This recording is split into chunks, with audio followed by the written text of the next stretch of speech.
Hi friends, welcome to friends kitchen. இன்னைக்கு நம்ம என்ன பார்க்க போறோம்னா ஒரு சிக்கன் ரெசிபி தாங்க பார்க்க போகிறோம். சிக்கன் எடுத்தால் ஒரு தாட்டி இந்த மாதிரி செஞ்சு பாருங்க, சூப்பராக இருக்கும். அதுக்கு பெரிய வெங்காயம் 4 கட் பண்ணி எடுத்து போட்டுக்கலாங்க. தக்காளி 4 சேர்த்திக்கலாங்க. நல்லா பழுத்து தக்காளியே சேர்த்திக்கலாங்க. இஞ்சி பூண்டு கல்லில் 1 2 தட்டி வச்சுருக்குறேங்க, அது சேர்த்திக்கலாங்க. கொத்தமல்லி தழை கொஞ்சமாக சேர்த்திக்கலாங்க. மஞ்சத்தூள் 1/4 ஸ்பூன், கறி மசாலா 1/2 ஸ்பூன், மிளகாய்த்தூள் 1/2 ஸ்பூன், குழம்பு மிளகாத்தூள் 2 ஸ்பூன், மிளகுத்தூள் 1/4 ஸ்பூன் எல்லாத்தையும் சேர்த்திக்கலாங்க. ஒன்றா மல்லித்தூள் 1 ஸ்பூன் சேர்த்திக்கலாங்க.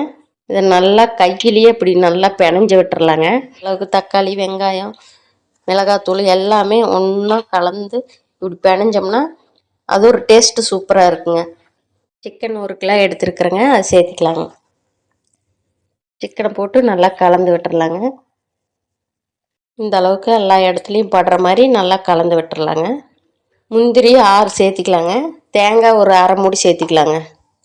இதை போய் அரைச்சிக்கிட்டு வந்துடலாங்க. அரைச்சிக்கிட்டு வந்து தேங்காய் விழுது சேர்த்திடலாங்க. இதுக்கு தேவையான உப்பு சேர்த்திக்கலாங்க. எல்லாத்தையும் நல்லா கலந்து விட்டுறலாங்க. பாருங்கள், எல்லாமே இந்த அளவுக்கு நல்லா கலந்து விட்டு மூடி போட்டு மூடி வச்சிடலாங்க. அது 1 மணி நேரம் அப்படியே இருக்கட்டுங்க. 1 மணி நேரம் ஆயிடுச்சுங்க, நல்லா ஊறிடுச்சு. இப்போ நம்ம தாளித்து விட்டுறலாங்க. தாளிக்கிறதுக்கு குக்கர் அடுப்பில் வச்சு நல்லெண்ணெயும் சேர்த்திக்கலாம், கடலெண்ணெயும் சேர்த்திக்கலாம். சோம்பு 1/4 ஸ்பூன் சேர்த்திக்கலாங்க. காஞ்ச மிளகா 2, கருவேப்பிலை 1 இனுக்கு சேர்த்திக்கலாம். நல்லா கலந்து வச்சிருக்கிற கறியும் சேர்த்திக்கலாங்க. நல்லா கலந்து விட்டுறலாங்க.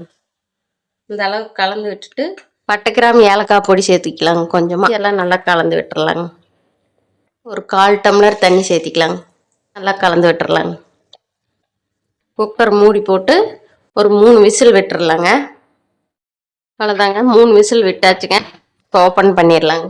பாருங்க, சூப்பராக ரெடி ஆயிடுச்சு சிக்கன் கிரேவி. தோசை, பரோட்டா, இட்லி, சாதம் எல்லாத்துக்குமே சூப்பராக இருக்குங்க. தோசை இந்த மாதிரி நல்லா பஞ்சாட்டம் சுட்டு இந்த கிரேவியை தொட்டு சாப்பிட்டோம்னா சூப்பராக இருக்குங்க. நீங்களும் இந்த மாதிரி ஒரு தடவை ட்ரை பண்ணி பாருங்கள். எப்படி இருக்குன்னு கமெண்ட்டில் சொல்லுங்கள். இந்த வீடியோ உங்களுக்கு பிடிச்சிருந்தா லைக் பண்ணுங்கள், ஷேர் பண்ணுங்கள், சப்ஸ்கிரைப் பண்ணுங்கள்.